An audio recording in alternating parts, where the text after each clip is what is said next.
and welcome to Radull Live. And as you can see from my hands, today we're talking boxing. By the way, I have no idea how to box. You'll see a bit later on. They tried to train me, and I think I'll just stick to talking. That is where my talent lies. But today we're talking boxing. On the blue corner is Africa champion, former Africa champion, middleweight Rayton Okwiri. How are you? Habari yako? Nzuri sana. Uko timamu eh? Salama kabisa. You know, just now you were talking loudly, now you're whispering. You know, there's someone next door, by the way, cutting down a tree and they refuse to stop. So you're going to shout above the cutting of the tree. So, Rayton, talk like a boxer. Yeah. Uko sawa? Uko salama kabisa. And on the red corner, in the red corner is Duncan Kuria, the communications director of Boxing Federation of Kenya. Habari yako? Nzuri sana. Now I'm going to put these down because they're also not light, and I can't read your tweets and messages when I'm wearing these. But later on you'll see my attempt at boxing. So Duncan, where does the name Sugar Ray come from? Can we start there? It's a nickname that I was given when I was young. Okay, I'm a former Kenya international. I started boxing way back in the early 90s. I was born and brought up in Mudhurwa, but we know it better as Dallas. Dallas is the home of boxing in Nairobi, eh? No, in Kenya, not Nairobi. In Kenya? Yes. Okay, We have produced more international champions than any other gymnasium in Kenya. So we are the best. So I grew up in Dallas, and it's when I was doing boxing as a junior when I was given the name Sugar Ray. I think it's I had similar style to Sugar Ray Leonard. The Sugar Ray Leonard. 1976 Olympian, United States. He won gold medal in the Olympics, and he went on to become one of the greatest middleweight and welterweight first, and then middleweight champion of the world. And you box like him? I believe so. I used to float like a butterfly and sting like a bee. That's Muhammad Ali. I'll come back to you just now so you can tell me about where you got into boxing right from the beginning. Rayton, I want to ask you first, and yes, you can speak in it's called Swahili. Swinglish. Swahili English. Where did you get into boxing, Rayton? Yeah, nilianza boxing 2003. You'll have to speak up a bit, eh? Yeah, nilianza boxing 2003. Yeah, pale mtaani nimekulia Mombasa, Makande. So hapo karibu kwa na gym. So mara mingi nilikuwa naenda gym na nachungulia na angalia watu wakitrain. So hapo ndo nilienda kuanza boxing nikiwa form 1.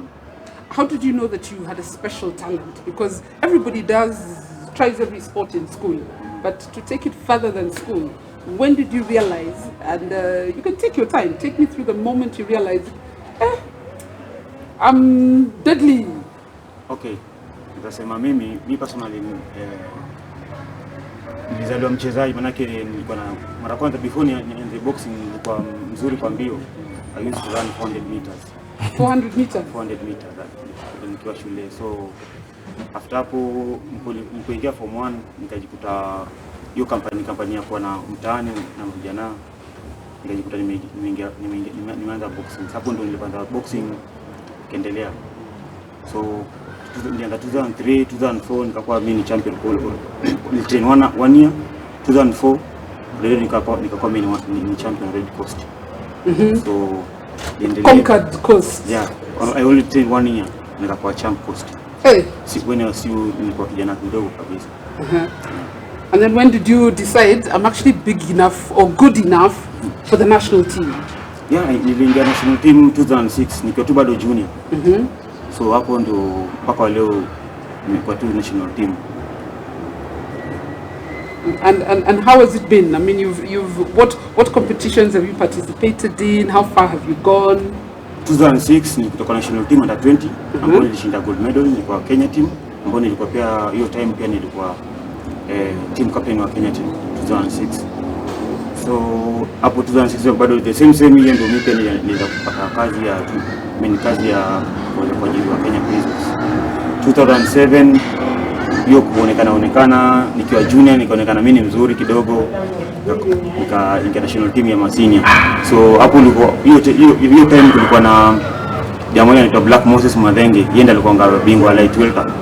So hiyo time nikaanza kupiga Madenge katika trials, ilikuwa tu bado kijana sasa, bado niko 19 years 20 years up. So nikaenda kuingia national team. And I'll come back to you. Let me give you a bit of a rest.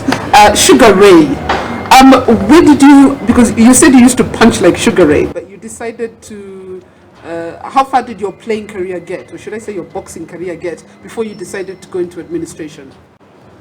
I boxed way from junior.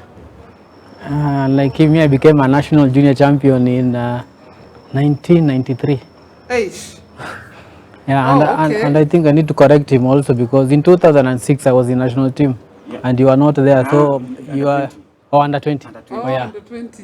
Yeah. So I was in the senior team. 2007 national team senior. Yeah. So me, I started as a junior. I became a national champion in 1993. In 1994, I was supposed to go to South Korea together with Sulaiman Bilali.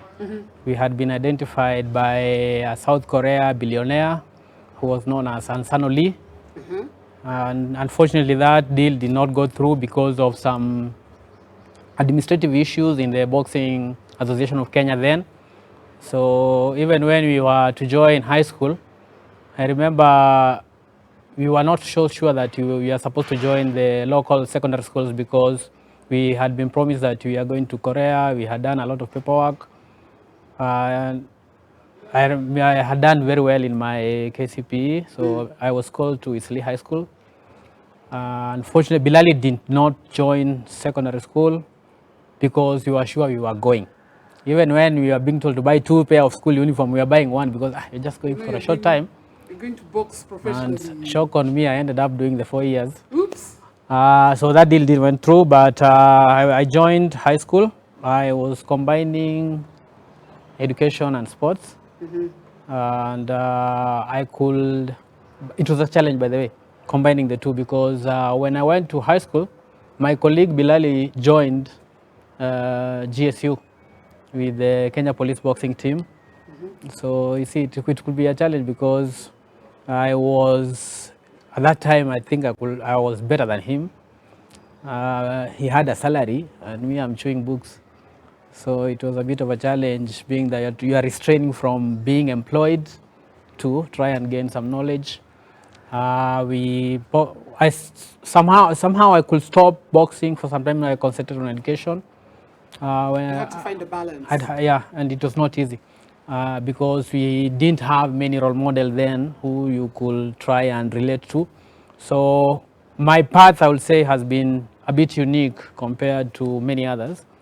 But so when I did my Form 4s, again I performed well. I was to join university, and that time I did Form 4 in 98. I did performed well, but the time the results were coming out, again I had gone back to boxing, and I had joined senior national team this time. We went for Zone 5 boxing championship in Egypt. I went there and won a silver medal. When I came back, our results came out. I had performed well again. Now I had to go join university. But before I could join university, that time we were staying 1 year before we go for university. So I was able to continue with my boxing. So by the time we were to join the university, I had gone for all African Games in Johannesburg, 1999. So again, it was tricky because university I was called to Maseno, which I thought was a bit far, and being that I wanted to be in Nairobi, where boxing hasn't gone countrywide. That's a challenge with boxing. I think at that time it was tricky Nairobi, because Nakuru, I think, and yeah, Mombasa. No, even Kisumu had a bit of it, but it's not as intense as it is in Nairobi, because I would say Nairobi is the maker of boxing in the country. Yeah. So I found it a bit tricky, but again I had to sacrifice to. Actually, I sacrificed to go for Olympic qualifier. Then it was in, I think the qualifiers then were in Egypt. I didn't go for them, so I went to university. So I could combine education and boxing. But sometimes when it became tricky, I had to choose the two. I always went to the side of education. That's something most of our sports people go through, because it's good to get the basic education, but at some point you think boxing can carry you financially throughout your life, but then you realize if you don't have an education to fall back on, especially in a sport like boxing, you can get an injury. Yeah, so and when you get you can't play. when you get an injury, the career is over. Actually, in sports generally, it's a very short career, because once you get a career-threatening injury, then your source of livelihood has gone, and then you start struggling. And it's very unfortunate, because even in our society now, we have so many bad examples, I'll call them. People who are struggling in life simply because they never knew any other form of life. You only knew about boxing.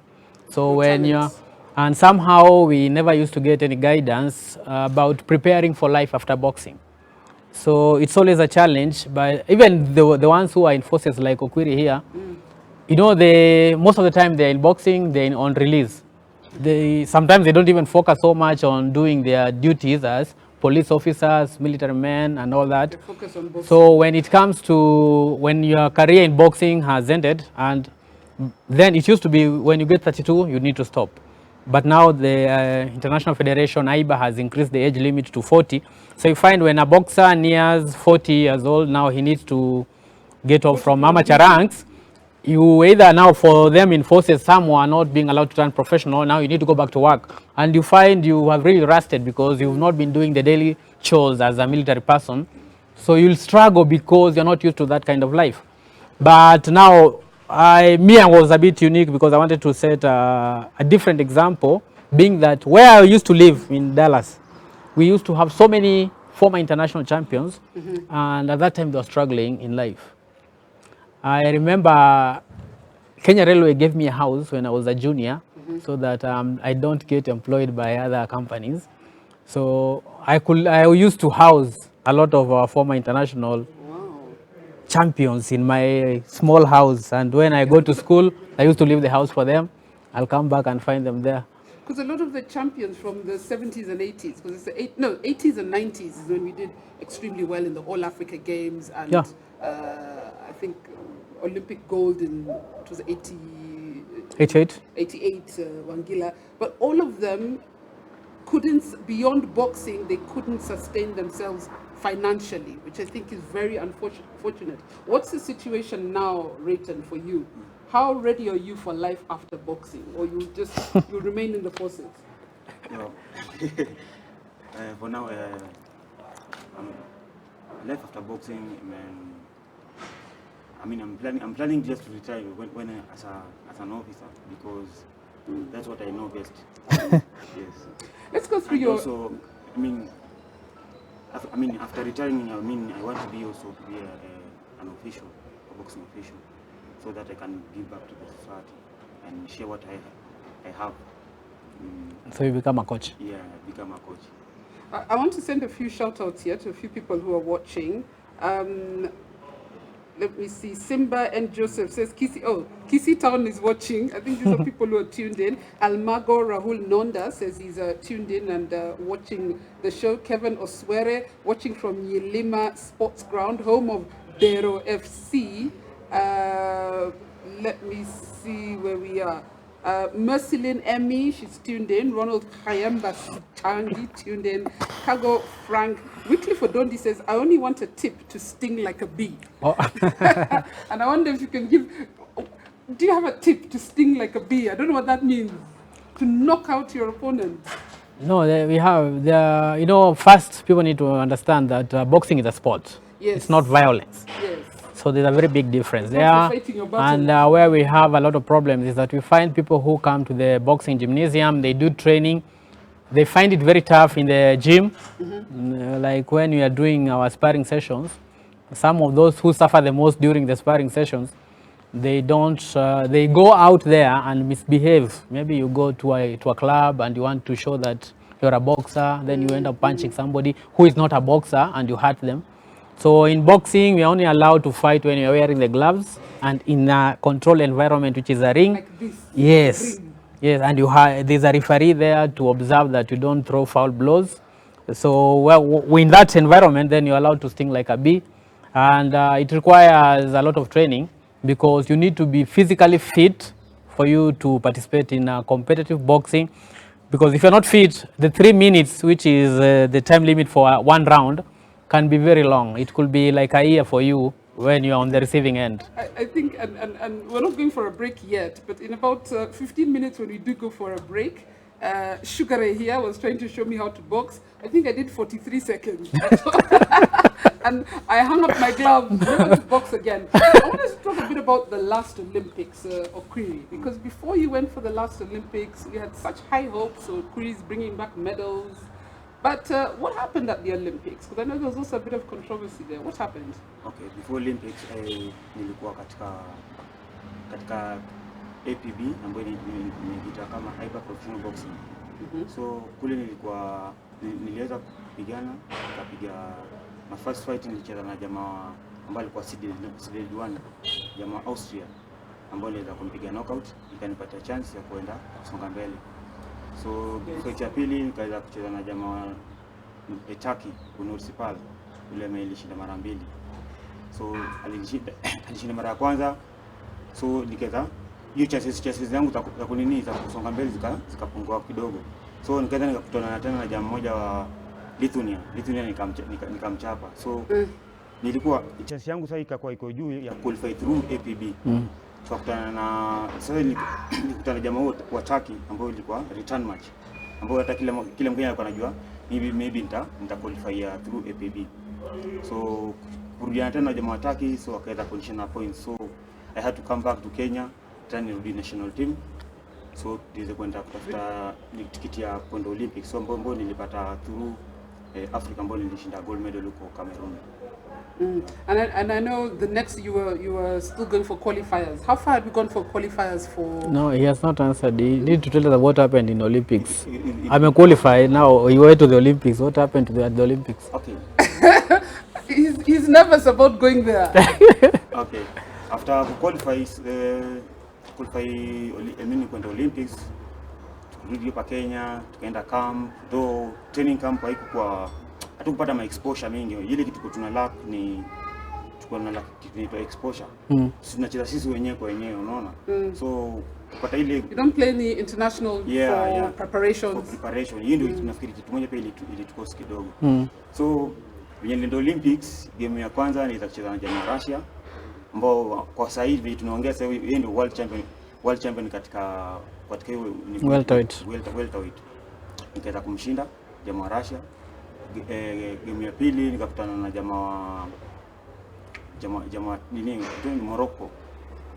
World champion then. Yeah, he was the world champion that time. So mimi kulingana venye mimi najua na hata venye maybe makocha ambao tulikuwa nao watu walijua mimi nimeshinda hiyo fight. Maana yake tu ukiangalia scoring, hata mpaka sasa ukiangalia hiyo game kwa YouTube, utaangalia mimi niko na score na hata ikiletwa slow motion. But unajua kitu moja tiki na boxing ni kwamba unaweza shinda, lakini pia unajua boxing maofisha wakiamua aushinde hautashinda.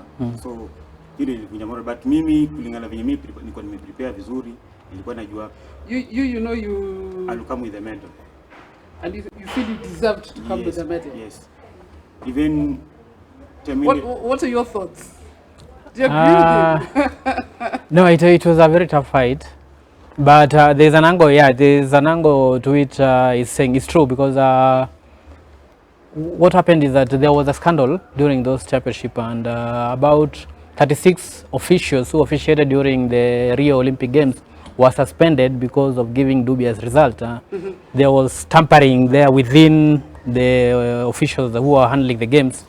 So whatever he's saying could be given some weight, and considering that the person he was boxing with was a world champion, and as much as he comes from Morocco, the president of the Continental Boxing Confederation is from Morocco, and he was the vice president of AIBA then. So probably there could be an angle where you try to favor boxers from a particular country. So he could have been a victim of that. You know, I read a lot about that in the 80s and 90s when Kenya was at her heydays. In fact, they were saying that the reason Wangila managed to get a gold at Olympics is because there was no contention. But if Yes. it was a matter of a judge, it was close, it's like Africa wouldn't be favored, not favored, or rather the rest of the world would be favored. Yeah. European boxers would be favored. And for an African to actually win a world title, you have to literally beat somebody beyond a doubt. That is very true. And in fact, one of the biggest scandal or dubious decisions were done during the 88 Olympic Games. And that's where Wangila won a gold medal. And the case which was controversial was involving former American light middleweight champion. It was called Ray Jones. He boxed against a South Korean opponent. And in that bout, Ray Jones landed about 45 punches. No, light middle. He landed 45 punches against 13. And he lost. And even the Koreans protested. It was very unfair. So those things have happened, and one of a classic case will have been the one for Philip Waroinge, our very own, in 1968. He won the best boxer trophy in Mexico Olympic Games. The trophy is called Val Becker Trophy. Yet he won a bronze medal, not a gold medal. And that trophy has never been won by anybody who has not won a gold medal. So he fought against a Mexican who was a homeboy in the featherweight category semi-final. He lost, got a silver medal. Very unfair, that decision being that the decision that the official did later on to choose Waroinge as the best boxer in the tournament, I think justify why he should have been in the final to fight for the gold medal. He later on participated in the 72 Munich Olympic Games. He won a silver medal again. So you could see during the 70s and the 80s, we were very good. We were producing top quality boxer, and we were competing against Russians, Cubans, and Americans. So we were top 4 in the world. What happened? The rain started beating us from early 90s. In my opinion, I think what affected the sporting fraternity generally will have been what you call the structural adjustment programs. What happened is that during that time, most of our boxers were employed by corporations. If they find people there were guys in railways, others who are maybe in breweries, KPA, Kenya Post Authority, Makande, where he started his boxing. So Postal Corporation of Kenya. What happened is that when structural adjustment programs came in, the corporates were advised to retrench workers. Most of the sportsmen got into those employment positions through their talent. Yeah. And because they didn't have papers, academic papers, it means they were the first victims of retrenchment programs. So they were not contributing to the bottom line of the business. Yes. So they were the first to let go. As much as they were making a big name by flying the Kenyan flag very high and representing their corporations, they ended up being victims of that program. They became jobless. Most clubs then closed shop. Like we had Kenya Breweries Boxing Club, which was actually, when you look at the Kenyan records, they rank number 1 to top 3 to winning the National League. Yeah. But they closed shop. So breweries closed, Kenya Post Authority closed, railways it's no longer there, Posta is no longer there. We had Rivertex, Kenya Airways had a boxing team. All those closed So no facilities, and from a federation standpoint, what are the structures? In fact, someone here even asks, Edgar Majale, Radull, please ask Sugar Ray if there's any youth boxing structures in place across the counties. Yes, there is. Maybe we'll come to. Can I start talking about the structure that we have? You can finish what you were saying, and then what I was saying that what happened during that when most of the boxers got retrenched, they became jobless, and unfortunately, whatever they were doing, which is boxing, is the only thing that they knew in life. So life started changing.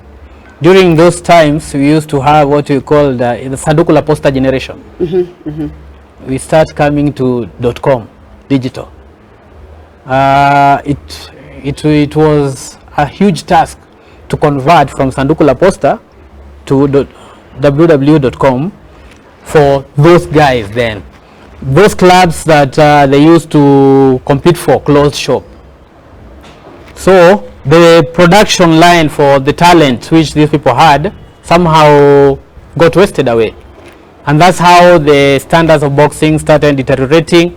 Unfortunately, even those who are in the boxing administration then didn't do much to rescue the situation. So we ended up having very weak teams, because what happened is that most self-sustaining clubs, you know, we have a lot of that even up to now, because when it comes to employment, like Okwiri is a talented boxer. He came from Makande KPA. KPA then had closed shop. It was just about to close when he was joining. So the top boxers that are produced by those other clubs which are spread across the country, they are picked by the clubs which provide employment. You could go to Postal Corporation of Kenya, Kenya Railways, but when those corporates corporations shut down, the only place these people can get employed is in forces. Kenya Defense Forces, Kenya Police, prisons, and Kenya Prison, where Okwiri is. So all our boxes are within the forces, literally. Majority, like 95% of Kenya national teams are all from forces. No, the other day we went out, I think, like for men, 100%. 100%. And for women? For women, unfortunately, we have a situation where none is employed. No, Bide is not a national team. Ah. So it's Bide is the only lady who has. Why is the discrimination against women? Maybe it's coming up. KDF is improving because they have employed one, and there's another one who is already in training. And Prison we have one too. Teresia. Yeah. So. But they're not that many, so we need to improve. They can be counted one hand. Yeah. Using these fingers. So if you don't get into the forces, basically you don't have an income. You have to box as an independent. Yes, so now that's where we have a challenge, because now it means now the talent that is being produced by some of these clubs that are struggling to come up is not able to go and enhance their skills by joining these top teams because of financial constraints. Normally what happens is that now, like, you get talented boxers, if they are not able to be employed, because also you find a team like KDF is saturated by boxers. They can produce 3 teams. Well, we have a team like Prison is doing badly at the moment. Yes. I think you could be the last lot to be employed. We were employed was 2006. Yeah, that's when way back. We were employed a good number. So you'll find a situation where a team like Prison is using civilians to compete for them. But they train them under prisons. You're trained as a prisons officer. No. You're not employed. You just go and compete for them. Like yeah. So me, if I'm a good boxer. Personally, even me, I've played for prison. So we have a situation where these boxers that are being churned by the various clubs are not finding employment opportunities to be able to continue with their careers, because at the end of the day, you want to know, are you able to put food on the table through use of your talent, which is boxing? So that's where we have a hitch. But now we have come up with a new way of doing things. We are saying we are taking Donde Mashinani. We have introduced boxing at the county levels. Even the registration of the boxing association now is done at the county level. So all counties or selected counties? No, all county where we have boxing. At the moment, we have, in proper counties, we have 15 counties so far which have boxing. We are trying to see how we can be able to add those counties. We have a place like Uasin Gishu. There's some guys who have been following me online, telling me they want us to take boxing to Uasin Gishu. At least, and we have a lady there who is very determined. She is from Uasin Gishu, but now has to go to Trans Nzoia to be able to compete in our national league. And we have spotted her. She's trying very much. So counties where we are able to set up boxing association, we are encouraging that. So we are thinking now that we can take boxing to the county, we can find a way of working with the county government so that we are able to recruit these boxers that are produced within that specific county, can be able to gain some employment within their counties So that so you want the county to start employing boxers, yes, and putting up teams like prisons, like the forces, basically. Exactly. There's someone here asking, Boita Kaloki, he said we used to have social halls as well. Yes. Kariako, Jericho, there used to be so many. So many. That's now that's the. Are they still operational? Not all of them. Even me, I said from Mudhurwa. Yes. We really had to put up a fight when Mudhurwa market was being set up to retain the hall, because the hall has produced the top talent in this country in terms of boxing. The likes of Robert Wangela trained there. The only world champion in amateur boxing in Kenya, Stephen Moshoki, came from Dallas. His brother Michael Stone Irungu, Commonwealth gold medalist 1978. Dallas. So there are so many historical, the history of boxing has a spot for Dallas. So we thought that hall should not be demolished when they were setting up the market. And lucky enough, the minister then for local government, I think it was Musikari Kombo, agreed with our position, and the hall is still there. But we have many others. We have the likes of Kariako, we have Kaloleni, where the prison team trains. Yeah, we have Palpal in Pumwani, Jericho, all these estates, they are social halls. Sometimes what happened is that uptown there's no box there. I don't know, somehow I don't know why. Here where we are, AV Fitness. Yeah, but you see, the problem is the people from uptown, you only did 43 seconds.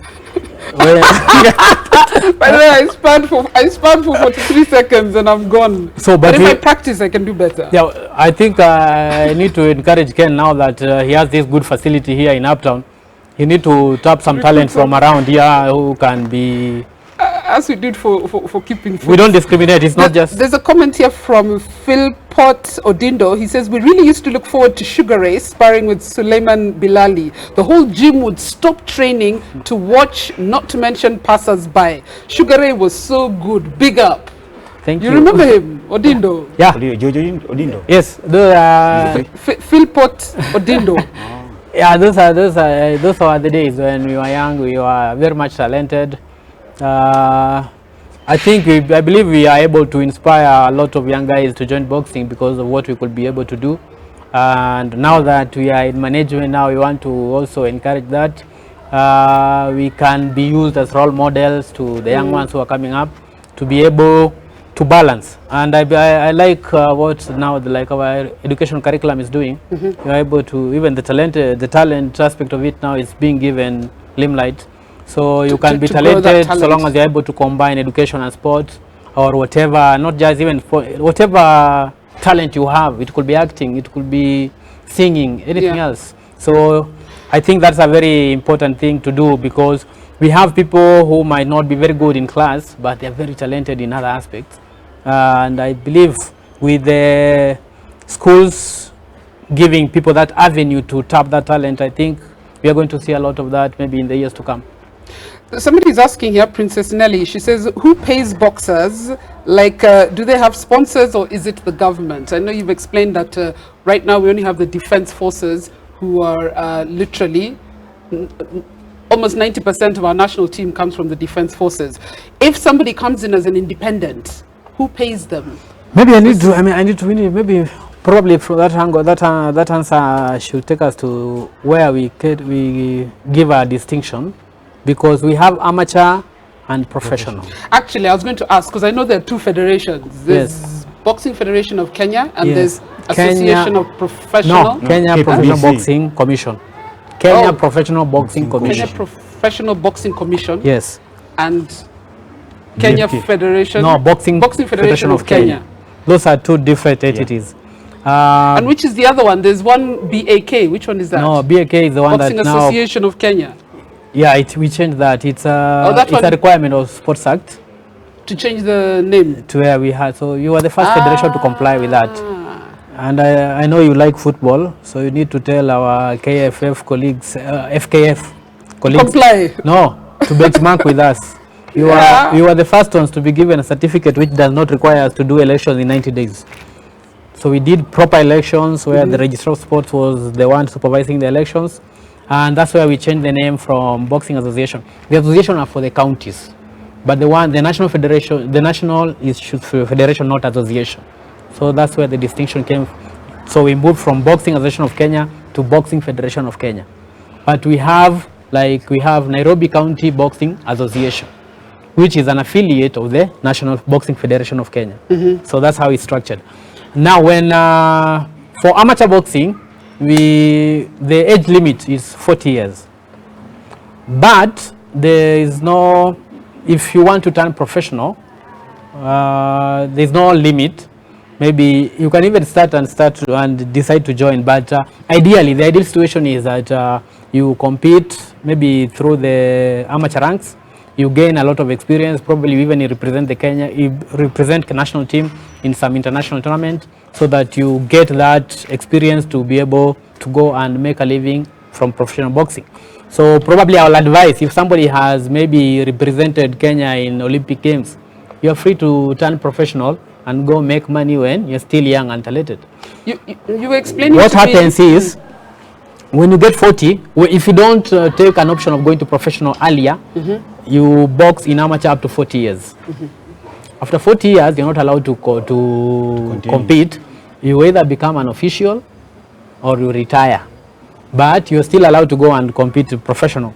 But again, now, when as a sports person, I know, you look at the age, when you're at 40, you know, when you can't get a good, your bones can't take, you can't get a good, no, even getting a good promoter, a good contract when at that age, yeah, you know, because you're competing against young guys who are in the early 20s. It's a tough ordeal, especially when you compete with those young guys and you are that aged. So you could be having experience, but them age is on their side in terms of speed, strength, and all that. So it's advisable to turn professional earlier. Question. So back to that, professional, when you fight, you sign a contract with your promoter, and that's what now the KPBC, which is the Kenya Professional Boxing Commission, regulates that matter. So when a boxer wants to fight, like Okwiri is engaging in a professional fight, there's a contract that they sign with the promoter. That contract need to be deposited with the Kenya Professional Boxing Commission, KPBC, and ideally 2 weeks before the fight, the promoter should deposit the money with the KPBC, with the commission. The full amount. The full amount, so that when you fight, once you come out of the ring, you go and see the person from the commission to give you your pass. There's no, we'll pay you in 2 weeks. No, there's a lot of that. So that's now 4 years, like Harambee Starlets. No, we have 2 weeks for 4 years. We also have a lot of that in boxing, which is, but that, I said ideal situation. It shouldn't happen. That's how it is in the books. So it's up to the promoter to go and find sponsors to cover the cost of, say, a professional bout. Yes. Like in the case of what Sport Pesa was doing. Yeah, no, that was classic. They were very professional, and that's what those were some of the best professional bouts that we have hosted here in the country, and the level of organization was so much high. We've not seen that in a very long, I think, ever. We haven't seen that kind of professionalism in our boxing. But now, to answer the person who asked that question, if you are in professional ranks, whatever fight you do, you'll be paid for an agreed amount that you agree with your promoter. Sometimes we have unfortunate situation. Maybe you agree with the promoter that I'll be paying you 1,000 per every round. So if you're fighting 4 rounds, then you'll earn 4,000. Maybe when you have a good sponsor like Sport Pesa, you have a 6-figure pass agreed. So you sign a contract, you earn this amount. So you agree on what you will be paid, and you sign for it. But in amateur ranks, there's nothing like that. You just box, and probably there's your salary. But now it becomes unfortunate when maybe those who are boxing are not employed. So you might go home empty. People have seen you on TV, but you don't have anything in your pocket. It's very possible. Which we've seen over and over again. I want us to take a short break, and during the break, those of you who are saying, Radull, I want to see you boxing, you'll see me boxing during the break. Sugar Ray was trying to take me through the paces. Don't criticize. If you criticize, I block you. So we're going to take a short break. Then I'm going to get to your questions. There's so many questions here. In fact, someone says, what's the starting age of boxing? Is there a starting age? Yeah, you can start at 7. No, 9 years is what IBA recommends. From 9 years is what IBA recommends. Yes. but your parent can make you box from whatever age. Yeah. All right. Well, there's so many more questions, and we're going to get to your questions after the break. I also want to talk a bit about creating superstars, because in Kenya, unfortunately, in boxing, in the 80s and 90s, we had these superstars, and now I think most people know 3 names. You know Zarika, you know Konje, and you know Rayton. And there's something we're not doing right in creating and building these boxing superstars. So we'll see you after the break. Don't go anywhere.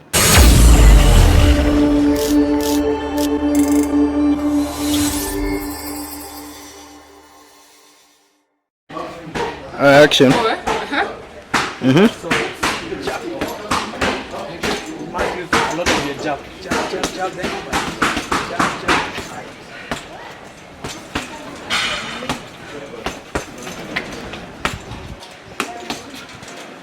Start to the left. 1, 2, 1, 2. Yeah. That's it. 1, 2. My left hand is so weak. Oh. And then I 1, 2. Jab. 1, 2. It does like a butterfly sting like a bee. Oh, this is hard. Do a combination. Do 4 punches. 4 punches. But after you do that, I put your shoulder for you. So it's not Like that, yeah? one hard one.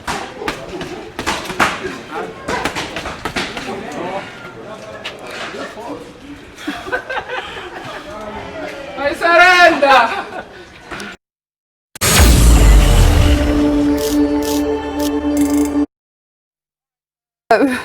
If you're laughing, stop it. It's not easy. If you've never tried boxing, try it. If you've tried it and you're good, well done. These 2 are good.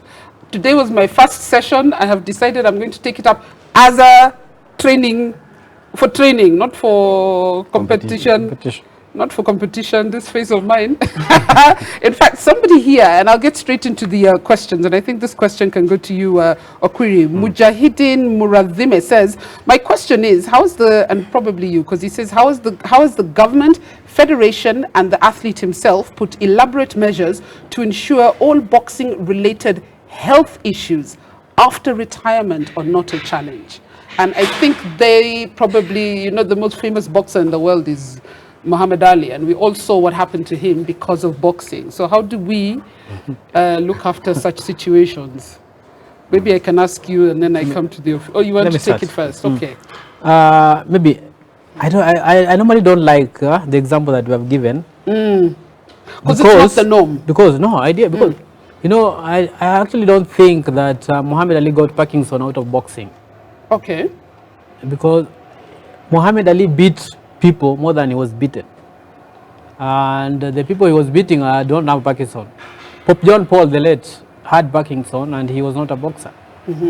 So sometimes I think it's some form of stereotyping, relating Parkinson to boxing. We don't have so many cases where you can say that this person has gotten Parkinson because of boxing. So, but apart from that, I think that question has a lot of weight. It's an area which we are struggling a lot and has not been given much attention. I have seen many cases of boxers who have lost their memories.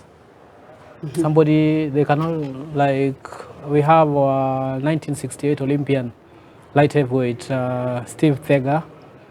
He competed in 68 Olympic and 72 Munich. But he lives in California. He can't come to town without the company of his wife because he won't remember his way back home. We had the one who unfortunately died recently called Douglas Maina. He also had the same problem. In fact, his case is sad because I think he was born and brought up in Kariobangi. But as age went by, I think he developed also memory loss. I remember there's a time they moved to Umoja 2, thinking it's an upgrade. But now the problem is when they moved to Umoja, whenever he moved out of the house, he could not remember his way back. So when he comes to town, he ended up going back to Kariobangi, where he came from. And I was speaking to the wife, and the wife was giving me a sad story where she had to rent a house there and pay for it just in case he gets lost. That's where he goes to sleep. So you find, I think there's a problem with that issue of boxers losing their memory. I think probably it could be out of the impact of the punches to the head. Because you are taking constant hits Yes. to the head, to the It's not face, just that, even to the body. concussion. Yeah, like probably you're trying to say there, boxing training is the toughest in the world, according to me, and I think it's proven. But it's also the best in terms of those people who want to reduce weight. I think boxers, we are experts. Gee, thanks. We are experts in reducing weight. Because when it comes to like during our competition, a boxer can shed 4 kgs in 2 hours. Or 1 Whoa. hour. That Or is 3, yeah. Yeah, we do that Really? every other day. I can remove 3 kilos in 1 hour. Yes. In 1 hour? Yeah, that's how we do that. So What's the intensity? That's mad intensity. it's high impact. So I think I want to do that. I'm going through weeks and weeks of 1 kg, 2 kg. Wow. But that's another level of yes. Training. You know, it's interesting the way he's saying that he shares 3 kgs in 1 hour. Because now you weigh today, you are competing today. You weigh in the morning, you have to go back to maybe he's 60. He was competing at 69. He shares the 4 kgs. He comes to 69. He competes in the evening. Tomorrow morning again you'll have to weigh. So again you'll have to work again to reduce it. Yeah. So that's how we live. And that's why sometimes it's important you are in a camp environment where there are no distraction. You know, ikifika hii time lazima nitakata weight. I'm still taking up boxing. It's the best training you can have. So in terms of we're talking about mental health issues. Yes. I think we really need to come up with a policy or a way in which boxers can even be getting these scans to check if there are any impacts to the brain. Probably we also need some scientific research in terms of some of the impacts that the former international, we see them exhibiting some symptoms. Have these studies never been done, even by the international body? It has not been done. Really? Yes. As a federation, do you have, what is health cover like? Or it depends on what, in Rayton's case, what Kenya Prisons offers? Yes. It depends with Kenya Prisons. I have an insurance cover. Yeah. You have insurance cover with Kenya Prisons. Yeah. Have you ever had an injury that you felt that has hospitalized you, for example? No. And speak up, because people here are saying you're speaking too softly. The only injuries that I've got maybe broken fingers. That's the only. That's normal. The knuckle moves from here to here. As you can see, my hands, all the fingers have. Yeah, they've changed like this. That's normal. Yeah. Yeah. So they're broken. They are broken, but I'm not feeling pain. But you can I still. can still fight. Well.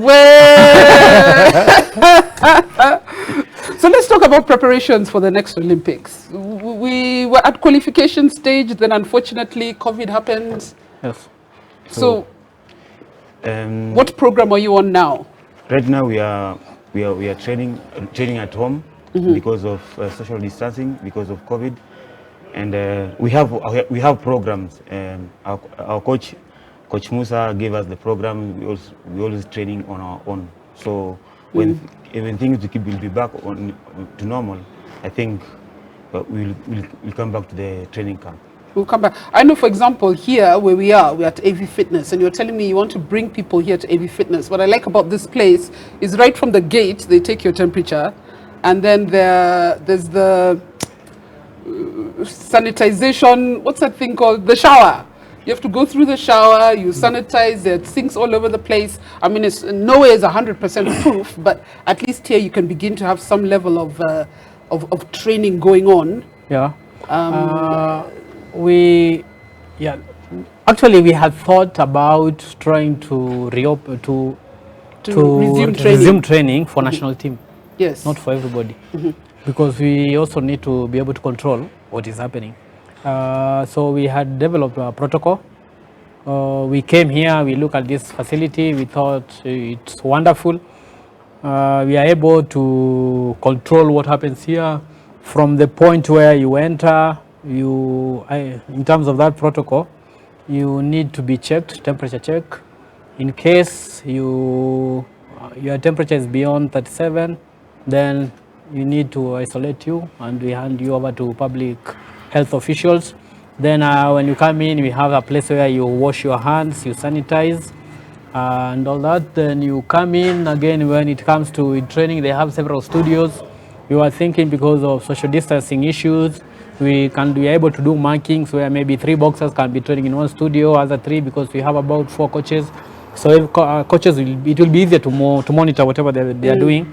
Again, now once they use those facilities, we need to sanitize them again and all that kind of arrangement. And then the timings which we were doing for our training will be different from what any other gym users will be using, so that we, at that particular time, it's only the national team members who are here. Yeah. But it's not easy. Again, now whatever it's protocol. Not, and it's costly because it means you're asking a gym to tell other people to stay away to accommodate you. But even before that, the trickiness of it is, I also consulted the president of the International Federation, and they were not for it. They were telling us we need to wait for maybe a month because the COVID is at different levels across the world. So you find there's a place like at the moment, America is being hit so hard, and Brazil. And our numbers are going up daily. Our numbers here are going up.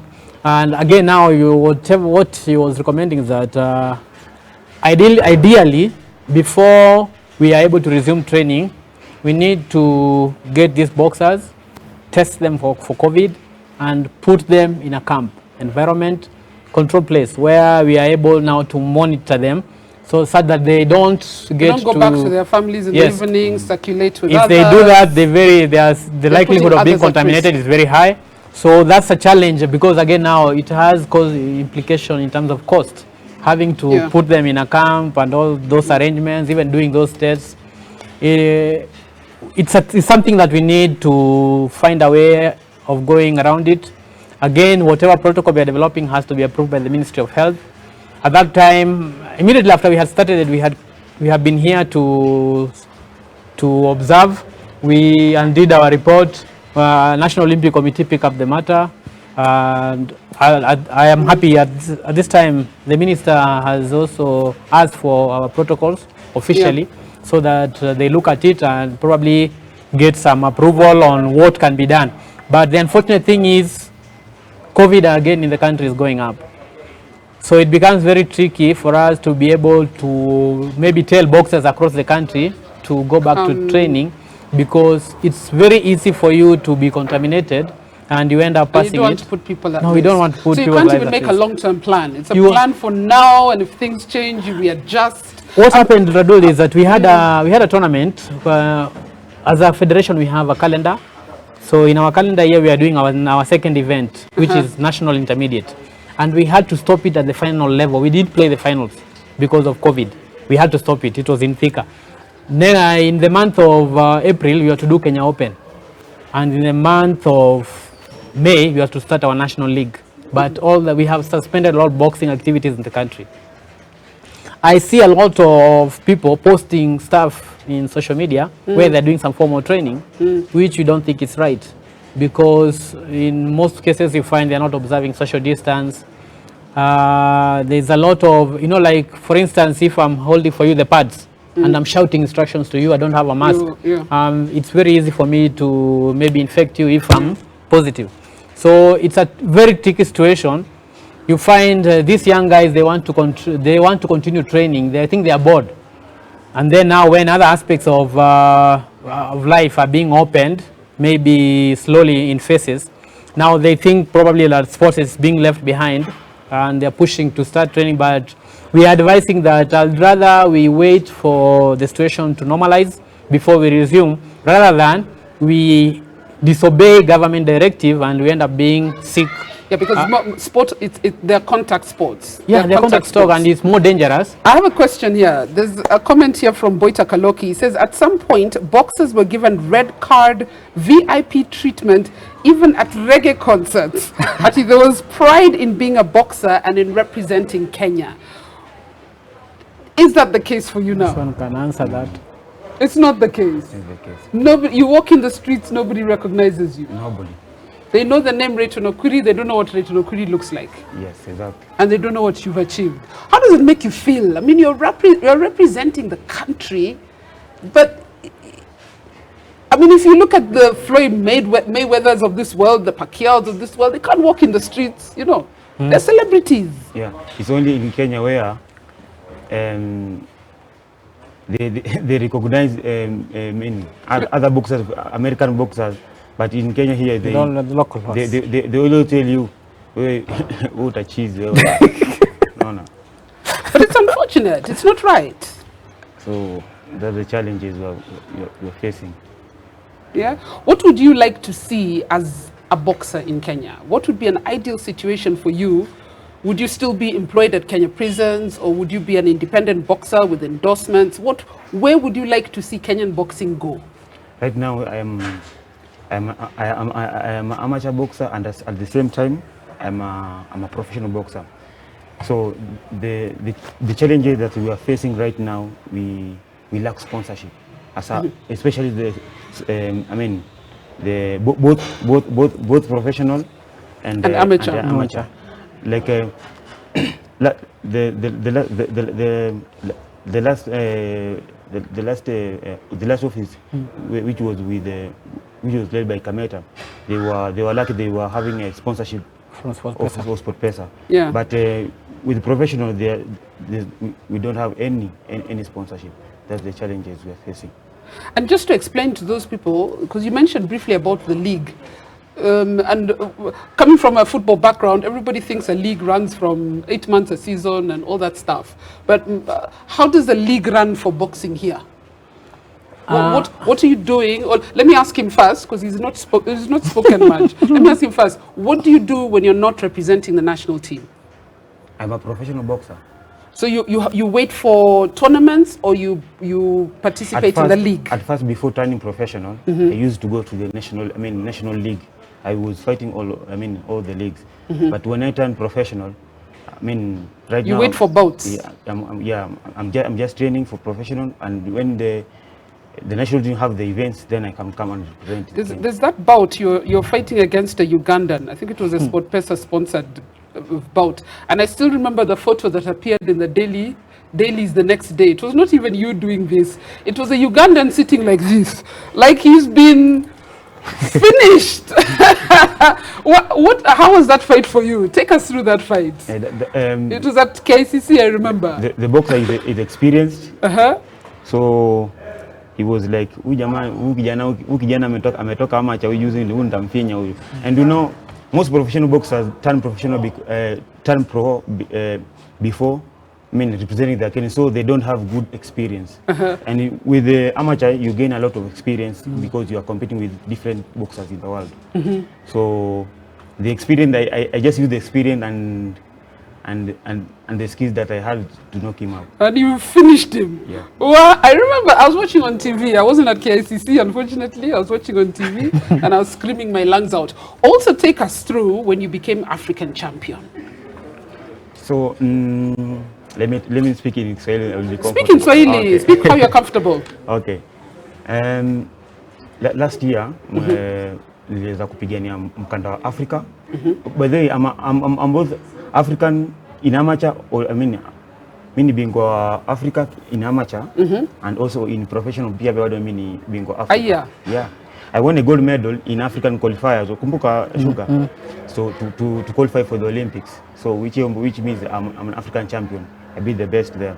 And last year when I turned professional, I nilipigania mkanda wa Africa, the ABU, African Boxing Union. So nilimaliza, niliweza cheza na jamaa wa Tanzania ambao aliwei 79 kg. Mimi niliwei 72 kg. Oh. Yeah. So unajua hiyo challenge. So hata nikienda kucheza naye nilikuwa naona huyu jamaa anaweza gaze right ni dozi. But uzuri kwamba nilikuwa nimeprepare vizuri. So niweza kumalizia by round ya pili nilikuwa nishamke hiyo. So are you allowed to participate in both? Because I hear there were some issues between whether do you have to choose to be an amateur or a professional, or you can be both at the same time? Aiba rules zinaruhusu mchezaji kama ni professional anaweza arudi represent country yake So that's what I'm doing right now. You're both? Yeah, I'm both. What you wanted to say something? No, I don't know. For it, you know, there's so many things I need to say that I don't have it. I remember you asked a question about preparation for Olympics. Preparation for Olympics, yeah. At the moment, we have 2 boxers who have qualified for Tokyo 2020. Nico Koth in featherweight and Christine Ongare in flyweight. So there's a lady that has qualified for Olympics in boxing in Kenya. We are going to have one more qualifier, which it was supposed to be held in the month of May in France, but because of COVID, it was stopped. Yeah. So we need to, there is a tournament that is to be conducted for the European qualifiers, need to be finished. They were stopped midway. And unfortunately, about 6 boxers got infected with corona during that championship before now the lockdowns came in. American qualifier needs to be done. They have not been done yet. So when the new dates are set, so we expect the 2 qualifiers, the one for Europe to be completed, the one for America to be done, and then those boxers who will not have qualified for Tokyo 2020 in those championships will meet in a tournament which I think will be held in France, where now the likes of Okwiri needs to prepare to go and get their tickets from there. So we have one world qualifier to be held. Next year. We don't know the dates yet because it's the challenge with the COVID. Yeah. But Olympics have been pushed to next yes, but summer. now we are assuming probably from Mali, anytime from Mali next year, just like it was this year, because we went for qualifiers in February. So we are assuming probably around that time, we are going to have that world qualifier event where we expect to get more tickets for our boxers who will be representing us during the Olympic Games. We have 2. We are hopeful that by the time we are going for the Olympics, we might be having about 5. What are our chances at the Olympics if we get through the qualifiers? Probably I prefer we talk about qualifiers. Yes, you can be talking about you're going to win 4 gold medals and you only qualified 2 as of now. But now, because we have qualified 2 boxers, it's very tricky because at the moment we are not able to gather and do our normal training sessions. Boxers are still training individually. So we hope when the situation normalcy returns, we are able to maybe do camp and ensure that these boxers get some exposure in terms of getting some tournaments where we can compete, even if it's our neighbors, Uganda.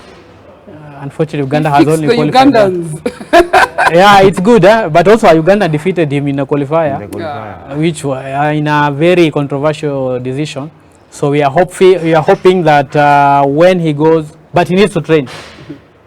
He needs to earn his place. I don't want to tell him that automatically he'll be going. He's not looking at you, which means that's a challenge. You need to train hard. He needs to train so that when you go to an Olympic medal. I know you haven't qualified yet. Me already want a medal.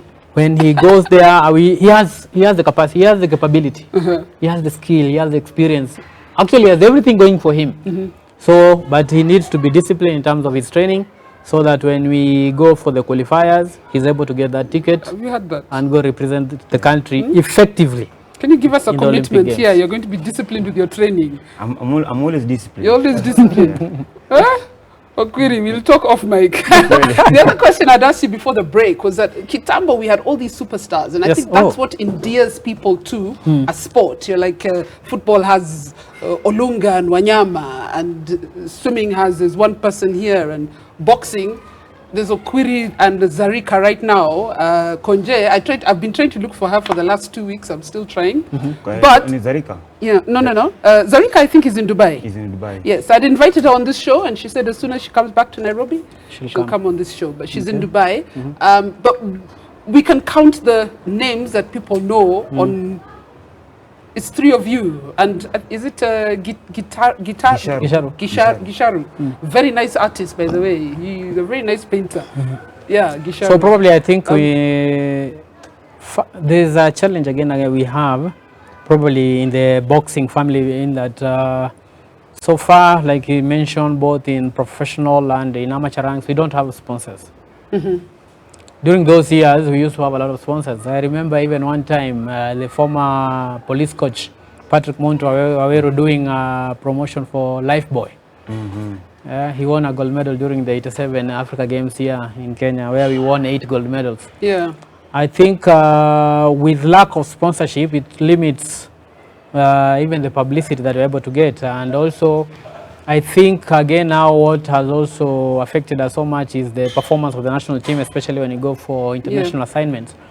We need to professionalize whatever we do so that when we go for this major championship, we are able to win medals. We need to come up with proper structures, especially for the youths, so that you are able to tap this talent. And our focus, mainly when you're talking about boxing mashinani, main focus should go to youth development and women boxing. Yes. Because there's a lot of potential, especially in women, where you find the chances of a lady getting into the national team. You can win 2 fights and you're in the national team because the numbers are very few. So it's an opportunity that is there which can be taken very easily, but we need to encourage more girls to get to the sport. We need probably, Uganda, they are doing something which is ahead of us, where they have boxing in secondary schools. Oh. So they are doing this championship where, and I'm seeing they are producing many girls. So they have a good pool of girls. There's, you can say there is, what do I call them? They have many boxers who have come up, who they can pick from, a pool. As we lack depth, because you find the way national team was operating, we don't have another Rayton Okwiri to come and take over from him, who is ready-made and who can represent as effectively as then. Because what happened is that during those years, youth structures. During those years we are talking about the 70s, the 80s, we used to send 2-3 national teams out. One could go for King's Cup in Bangkok and come with overall title. Another one had gone for Intercup in Germany. I won. Went to Eastern Central Africa and they all won. So there was depth. In one weight, you could have 3 or 4 boxers who are very good. All of them can represent effectively. That depth somehow disappeared, especially when I told you about the issues of the early 90s and all that. Yeah, the companies so we don't have that much depth at the moment. What support do you get from the government, if any? Normally, the government comes in, especially when we have international tournaments. Normally, all our international travels are funded by the government. We don't get, like when we are during the normal season, when we are doing our league, we don't get any sponsorship from the government. But when we have our international assignments, especially the big tournaments like the All African Games, Commonwealth Games and Olympic Games, there we get funding from the government. And maybe when we are going for a tournament like a World Championship, they'll buy tickets for us and they sponsor us, and we appreciate that. What can we as Wananchi do? As Wananchi, we like you to think of the answer continue supporting the sport. I believe we have, with the new office, there's a lot of morale actually across the country. Boxing at the moment is being felt. When Radull is talking about boxing, there's something happening in boxing. So I would say with the new management that is in office, where I am part of the administration that is there, I think we are taking this sport where it used to be during those years. We need to tap raw talent and nurture it effectively so that it gets to the top level. We are thinking of using like our former international who are experienced but are doing nothing at the moment. We can take them to these community halls and they tap talent, they teach. You know, when you give a young boxer good foundation, they are able to come up, and when they become of age, they are able to represent effectively. So we are thinking of coming up with that structured format where we can have youth boxing program, and that's after COVID, and also women boxing program. Normally what used to happen is that when you're doing our national league, the women never used to score points. But now with the new administration, women are scoring points. If you come with your team and you have a lady in your team, when she competes, your team will earn a point. And I'm thinking that way we are going to encourage other teams to recruit women to be in their teams. KDF is leading the way so far. They have employed 2 ladies, which is commendable. And I would like to urge also a team like police, which at the moment, prisons to bring the boxers. Yes, they also need to recruit so that we take this competition to another level. But more so, the counties also. The county is... So federation, you're reaching out to the counties? Yes, and that is where it should be, our next niche should be in the counties. What can we do to improve your lives? I mean, just getting Speak up, eh? to get a support and maybe getting sponsorship to corporate sponsors. Yeah. In fact, you were mentioning corporate sponsors when you're saying Lifebuoy gave somebody an advert. And unfortunately here, we tend to work backwards. You have to struggle on your own, succeed. Then as a business, I want to associate myself with you. Yeah. Whereas we can actually support your growth.